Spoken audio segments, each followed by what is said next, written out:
Aquí en cabina, invitada a esta hora, está con nosotros Clara Inés Luna, quien forma parte del equipo de las Naciones Unidas de UNICEF, aquí en Panamá, Fondo de Naciones Unidas para la Infancia, porque vamos a intentar entender lo que ha ocurrido en las últimas horas respecto a estas denuncias, en donde se ha visto involucrado un director de unos albergues del CENIAF. Clara, buenos días, bienvenida a Radio Panamá, gracias por estar con nosotros. Buenos días a ti, Leonardo, a todo tu equipo y bueno, a tu audiencia.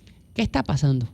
Bueno, nuevamente hemos sabido, gracias a denuncias que presenta el órgano legislativo, de denuncias que son sumamente graves hacia niños, niñas y adolescentes que se encuentran bajo protección especial del Estado. Tenemos que partir del hecho de que todos los niños que se encuentran en albergues, ya sea gestionados por el Estado o por terceros, por particulares, están bajo medidas de protección especializada. Son niños y niñas que en principio han sido separados de su familia porque su familia no podía garantizarles la seguridad, la vida y el desarrollo pleno. Entonces el Estado, como firmante de la Convención sobre los Derechos del Niño, entra a proteger a ese niño. Y las medidas de protección que todavía se siguen aplicando en Panamá, lamentablemente, privilegian el hecho de llevar a esos niños a albergues.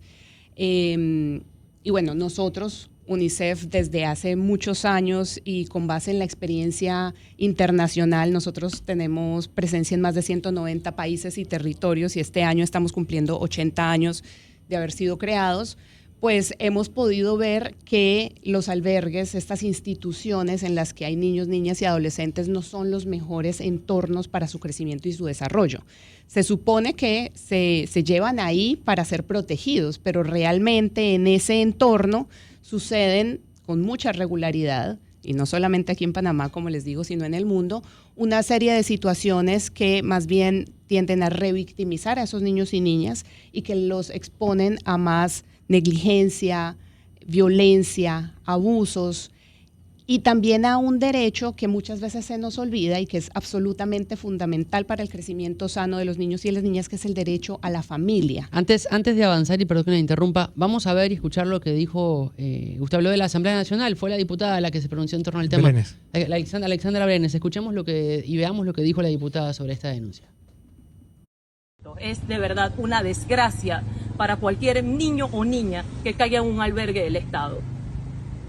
En efecto, venimos a interponer una denuncia por presuntos delitos contra abuso sexual, maltrato al menor, incumplimiento de los deberes de las funciones públicas contra la directora del CENIAF y otros funcionarios. Cabe mencionar que me encuentro aquí al lado con el exdirector de prevención del CENIAF, que también ha hecho alerta por correos y demás a los distintos cargos que están dentro de la institución del CENIAF, poniéndolos al tanto del maltrato que existe dentro de los albergues, como el CAI de Tocumen, de temas de abuso sexual, y el director ha sido desvinculado para este efecto, ha sido desvinculado por poner denuncias sobre esto al interno. Y hoy me desvincularon porque solamente aducen falta de confianza. Solamente le quiero decir que todo ciudadano debe presentar una denuncia cuando se violen los derechos de nuestros menores. Estamos involucrando también por presuntos delitos a otros funcionarios del CENIAF, y yo quiero hacerle el llamado porque el día de ayer nos llegó demasiada información, algunos de funcionarios. Todo funcionario tiene el deber de poner las denuncias. ¿Por qué? Porque si no, usted, ante estos delitos que son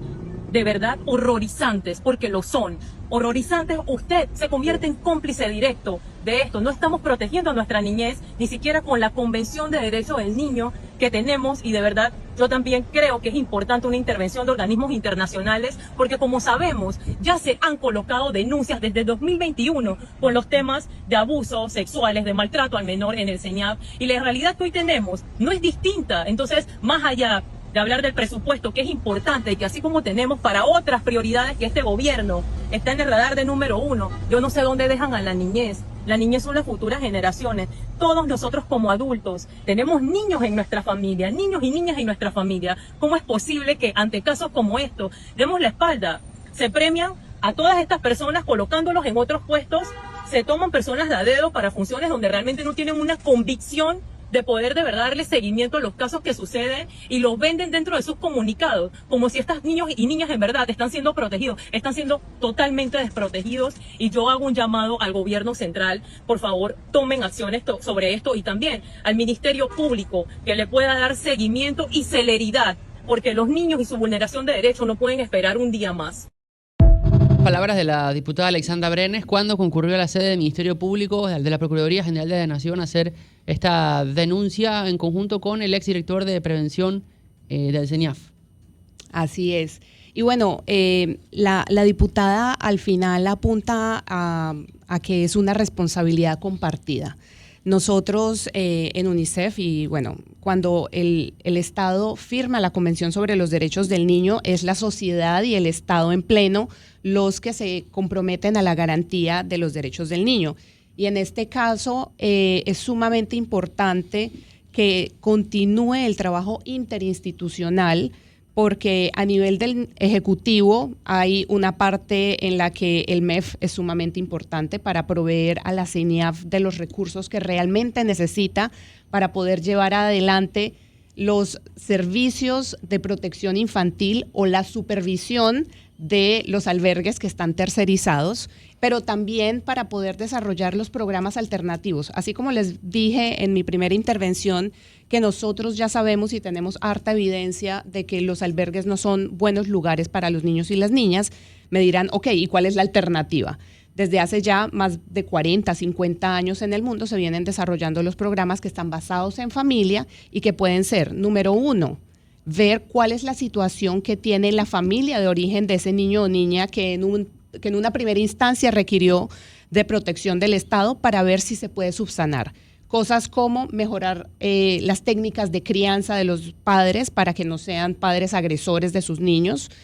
Con algunos programas de fortalecimiento familiar, hay muchos de los niños que estaban en albergues que pueden continuar en su familia con un monitoreo de la CENIAF, pero para eso se necesita personal que pueda hacer esos monitoreos. Segundo, si la familia nuclear biológica definitivamente no puede brindar el entorno para el crecimiento y desarrollo de ese niño, se debe hacer el análisis de la familia extendida, los tíos, los abuelos, ¿no? Alguien del entorno familiar del niño que pueda criarlo.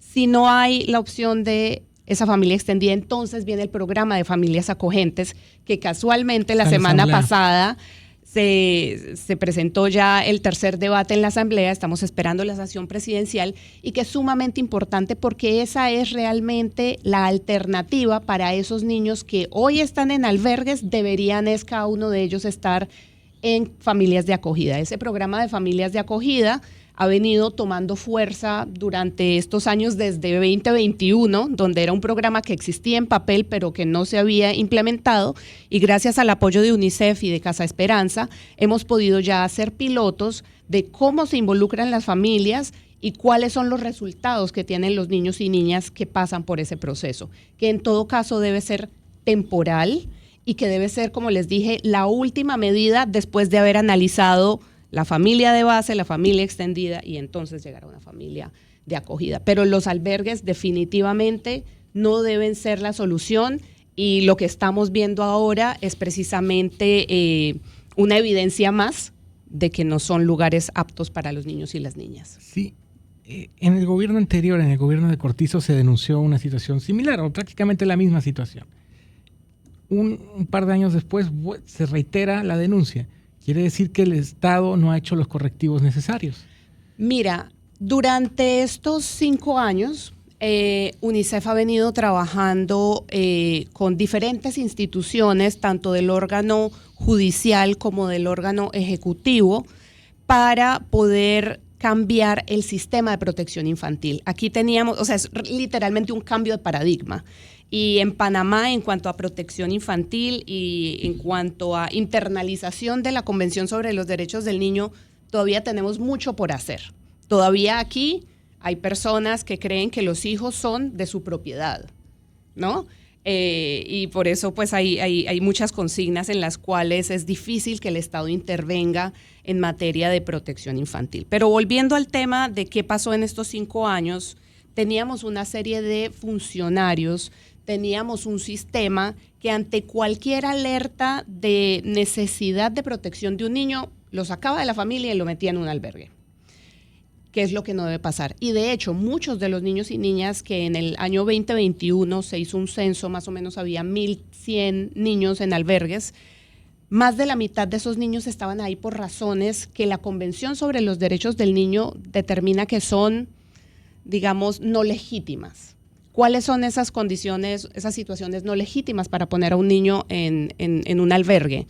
Pobreza, desnutrición, por temporada escolar. O sea, hay muchas familias en Panamá que en ese momento llevaban a los niños de forma voluntaria a albergues que están normalmente en las cabeceras de las provincias para que los niños estudiaran. Pero, insisto, en esos albergues suceden toda una serie de cosas, entre otras, la misma separación familiar, que ya es un trauma para esos niños, y no se le prestaba atención. Entonces, hemos ido caminando durante estos 5 años, por un lado, uno, en hacer ese censo de albergues y de niños y niños institucionalizados. 2, se trabajó en un expediente único, porque lamentablemente ni el MIDES ni la CENIAF en ese momento tenían ese sistema de información. O sea, cuando ocurrió el escándalo de 2021, no se sabía ni siquiera cuántos niños había en medidas de protección, cuántos años llevaban en los albergues, por qué habían llegado ahí, quiénes eran los padres. O sea, había una ausencia de información que ahora existe. 3, pasamos de ese expediente único que en una primera instancia se hizo en papel a un sistema digitalizado que se llama Primero. Es un software que ya está implementándose en la CENIAF que permite saber el niño cuándo ingresó, por qué ingresó, cuáles son las medidas de protección que se le han venido dando, cuáles son las visitas de los psicólogos y de trabajadores sociales. Ya todo eso está automatizado. Y ese sistema privilegia, o sea, le hace preguntas al funcionario que está ingresando la información para que realmente determine si ese niño o niña debe ser separado de la familia. Entonces, hemos venido también trabajando mucho, tanto con el órgano judicial, el Ministerio Público y la CENIAF. Se creó en el gobierno pasado un grupo élite que ha sido capacitado para precisamente privilegiar primero el interés superior del niño y no tomar rápidamente la medida de los separo. Y eso es un cambio cultural fuerte. O sea, hemos tenido que hacer varias, digamos, cortes de fortalecimiento en ese sentido. Y por último, entonces, producto de esos 3 pasos previos que les he ido comentando, se ha logrado a 2024, no tengo todavía la cifra de 2025, pero a 2024 se logró que 43% de los niños que estaban institucionalizados fueran ubicados con familias, volvieran a un entorno familiar seguro de crecimiento y de desarrollo. Eso es un gran logro que ha hecho Panamá, pero ha sido silencioso. Lamentablemente todavía tenemos un 40 y tanto por ciento, 57% de niños que permanecen en albergues y que son los que lamentablemente vemos que siguen sufriendo, siguen siendo victimizados, siguen presuntamente pasando violaciones, abusos, negligencia en los albergues que todavía continúan operando. Hay una, justamente porque digamos que a nivel institucional, administrativo se están haciendo las correcciones. A nivel de justicia, ¿ha ido avanzando a la misma velocidad? 1 y 2, ¿estamos hablando de una red que se dedica a cometer estos delitos o son individuos o cuál es la magnitud de esto? Bueno, nosotros como Fondo de las Naciones Unidas para la Infancia no llegamos a la parte judicial. Nosotros desde el día 1, digamos con la situación que se presentó en el año 2021, hemos instado a que el Ministerio Público y el órgano judicial actúen con celeridad en este caso, no solamente para judicializar a quienes resulten responsables de conductas que sean contrarias a los derechos humanos y pues al Código Penal, sino también para salvaguardar y restituir los derechos de los niños, niñas y adolescentes que son víctimas de estas situaciones. Nosotros lamentablemente no le hacemos seguimiento a la parte judicial. Es público que ha habido algunas condenas a funcionarios de las instituciones pertinentes en el pasado, pero no sabría decirte, José María, si son todos o si hay más. Así que bueno, esa parte judicial realmente nosotros no entramos, pero sí hacemos un llamado, así como lo hicimos en un comunicado que emitimos ayer, para que nuevamente la justicia actúe con mucha celeridad, no solamente para judicializar a quienes resulten responsables de conductas que puedan lesionar los derechos de niños, niñas y adolescentes, sino también para restituir muy pronto y tratar a los niños y niñas que están involucrados en estas situaciones tan lamentables. Lo que no entiendo es cuál es el proceso para poder transformarse en familia de acogida, porque me llegan mensajes ahora de diferentes oyentes diciéndome, yo intenté, y el mismo Estado fue el que me bloqueó y no me dejó llegar a ese paso. Bueno, y esto va a perjudicar a estos miles de niños que están en un albergue en donde no tienen ningún tipo de liderazgo y permanecen a las que ellos se encuentren. Claro que sí.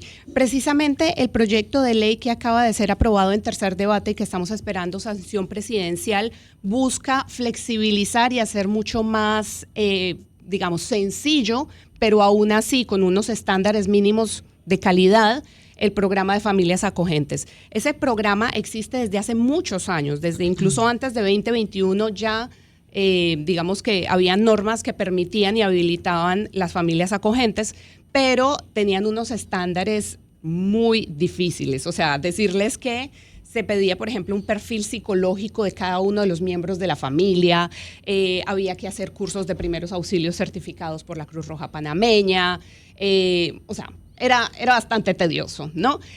Ahora, nosotros después del programa piloto que hemos implementado ya por más de 3 años en la provincia de Chiriquí junto con Casa Esperanza y que es un programa que se opera para la CENIAF, pues hemos visto cuáles son realmente las condiciones mínimas que se necesitan para garantizar la seguridad y el bienestar de los niños y las niñas sin que sea tan tedioso. Entonces, estamos esperando la sanción presidencial para realmente poder expandir a nivel nacional este programa. Actualmente, junto con Casa Esperanza, tenemos una campaña de reclutamiento de familias acogentes.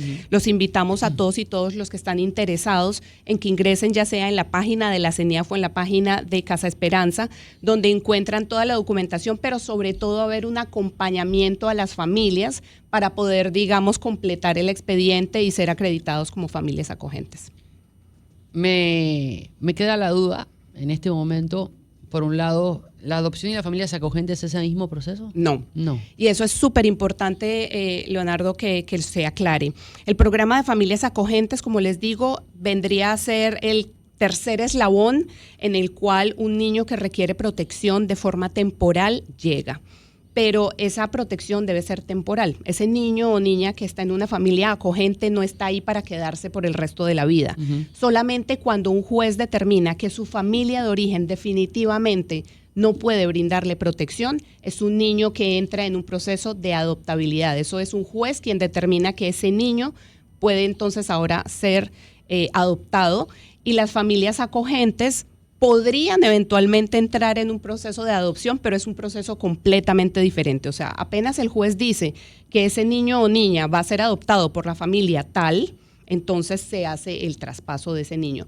Pero en general, la gran mayoría de niños que están en familias acogentes, una vez se restituye la situación de base en su familia nuclear o biológica, debe regresar ahí, porque ese es el lugar óptimo para su crecimiento y su desarrollo. Ahora, con estas denuncias de la diputada Brenes, ¿UNICEF se ha puesto en contacto con ella?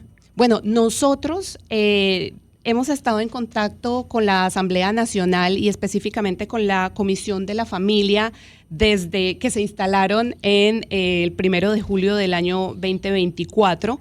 Trabajamos tanto con la presidencia anterior y con esta también de una forma muy fluida.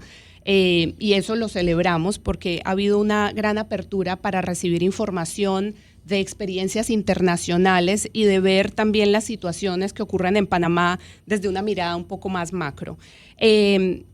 Estamos de hecho en comunicación con ellos porque si bien hay unas situaciones que ahorita tanto ella como el director anterior de protección infantil de la CENIAF están denunciando, por otro lado, nosotros como Fondo de las Naciones Unidas para la Infancia tenemos una gran preocupación por el presupuesto de la CENIAF. Nosotros hemos insistido ya por muchos años en que la CENIAF tiene un presupuesto que, imagínense, representa el 0.025% del presupuesto nacional y comparado con otros países que tienen más o menos la misma población de Panamá, tipo Uruguay, Costa Rica, países que también son de ingreso alto. O sea, lo que invierte Panamá en protección infantil es muy, pero por debajo de los estándares internacionales. ¿Y esto por qué es importante? Porque si la CENIAF no es fortalecida, si la CENIAF no cuenta con todo el personal técnico idóneo, constantemente capacitado, que tiene los vehículos para hacer estas visitas a las familias de acogida, para hacer visitas a los albergues, entonces no va a poder supervisar cuál es la situación que están viviendo esos niños y niñas. Y eso es sumamente importante. Entonces, nosotros hemos venido insistiendo junto con la Asamblea, entrando por la Comisión de la Familia, pero también apuntando precisamente a la Comisión de Presupuesto, que es sumamente importante que se dote de mucho más recursos a la CENIAF para que pueda hacer su trabajo de protección, pero también de prevención. Porque al final muchas veces pensamos que CENIAF es simplemente ese lugar donde llegan ya los niños con una necesidad urgente, pero dentro de los estatutos y de la ley constitutiva de la CENIAF también está toda una batería de programas de prevención que no puede hacer simplemente porque no tiene el presupuesto para hacer. ¿Cómo se manejan países como Uruguay, que usted lo mencionó, Colombia, Argentina, en este aspecto, ¿no? Aquí tenemos la CENIAF, una CENIAF que hace rato viene siendo cuestionada, criticada, y a pesar del cambio de gobierno y de autoridades, el problema sigue siendo el mismo.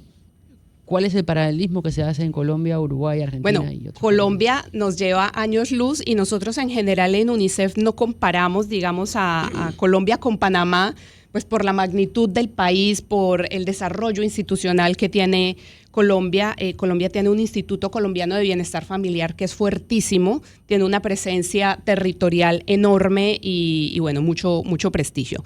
Pero en países que son más similares a nosotros, Chile, Uruguay, Costa Rica, lo que pasa es que desde que se adoptó la Convención sobre los Derechos del Niño, estos países hicieron un cambio de mentalidad enorme. Pasaron de considerar a los niños objetos a realmente considerarlos sujetos de derecho. Allá hay ya jueces especializados, psicólogos, trabajadores sociales especializados en entrevistar a niños y niñas desde los 4 o 5 años para, a través de esa entrevista, determinar cuál es el interés superior del niño. Aquí en Panamá eso prácticamente no sucede.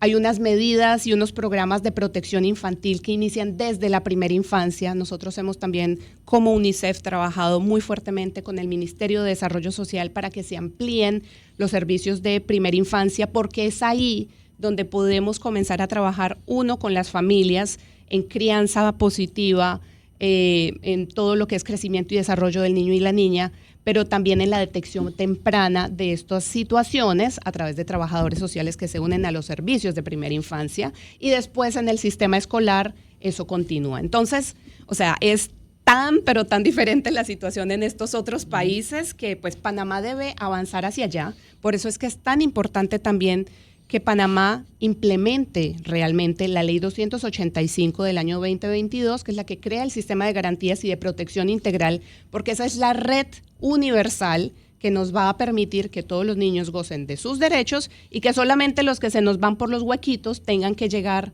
al tamiz de la CENIAF. Pero en este momento no existe ese primer nivel y por eso hay tantos problemas sociales con la infancia. ¿Cuáles son las capacidades profesionales del CENIAF, de los hogares acogentes y de los albergues para tratar a los niños? Bueno, nosotros, como les dije, hemos estado haciendo fuertemente fortalecimientos de capacidades que van desde, que son los derechos del niño, porque muchas personas que trabajan en estas instituciones, así como muchas personas que vivimos en Panamá, todavía no tenemos claridad de cuáles son los derechos del niño. Pero más allá de eso, en instituciones como la CENIAF hay una gran rotación de personal. Hay personal que se capacita, que empieza a desarrollar esas capacidades, que se familiariza con el sistema informático primero que les dije que estamos implementando y por diferentes razones sale de la institución. Entonces, así es muy difícil poder tener una institución robusta. Nosotros realmente creemos que el personal que está en estas instituciones debe ser no solamente técnico, sino permanecer en el tiempo para que pueda acumular la experiencia que les permita ser, digamos, expertos en la materia. Pero bueno, esperamos que con medidas como un mejor presupuesto y haciendo pues un mejor entorno laboral en estas instituciones, esas personas puedan permanecer. Esto es el caso de la CENIAF, pero a nivel general, Panamá está atendiendo lo suficiente y está atendiendo, ¿existe la visibilidad para los casos de abusos en menores o es una realidad que se está ocultando? Bueno, a nivel global, todo tipo de denuncias, no solamente de niños, niñas y adolescentes, sino incluso las denuncias de la mujer, sabemos que son una porción mínima del universo de situaciones que realmente suceden. Ha habido, la verdad, después de la pandemia hemos visto un crecimiento de las denuncias que se presentan. Esto normalmente nosotros no lo interpretamos como que hay más casos, sino que hay mucha más confianza en denunciar. Gracias a la pandemia se expandieron los canales de denuncia. Ahora tenemos, por ejemplo, una línea telefónica 147 del Ministerio de Desarrollo Social, que es de atención psicoemocional, pero que las personas que llegan ahí pueden ser derivadas, por ejemplo, al Ministerio Público para poner una denuncia si la razón por la cual están, digamos, en un estado emocional que requiere atención es de base un abuso, por ejemplo. Entonces, no es el universo, pero creemos que es muy importante que la gente sepa que pues hay las instituciones que los protegen. Hay mucho por hacer en esas instituciones y precisamente ese es nuestro mensaje. Nosotros necesitamos que se fortalezca el sistema de protección infantil, necesitamos que los jueces y el Ministerio Público también tengan mejores formas para atender a las personas que presentan denuncias de abuso, negligencia o maltrato infantil. Pero queremos que la sociedad sepa que el Estado es el responsable de esto y que por tanto hay que poner las denuncias. Es la única forma en la que se puede mejorar si tenemos esas denuncias. Clara Inés Luna, gracias por estar con nosotros en esta mañana. Sabemos que tiene una agenda apretada en el día de hoy, así que le agradecemos el tiempo y estamos en contacto y nos mantiene informados, por favor. Por supuesto. Y esperemos sobre todo que los niños, niñas y adolescentes que están hoy en albergues o los que podrían llegar ahí realmente encuentren protección, seguridad y dignidad de parte del Estado panameño. Clara Inés Luna del Fondo de Naciones Unidas para la Infancia. Gracias. Esto es Panamá Hoy. Estamos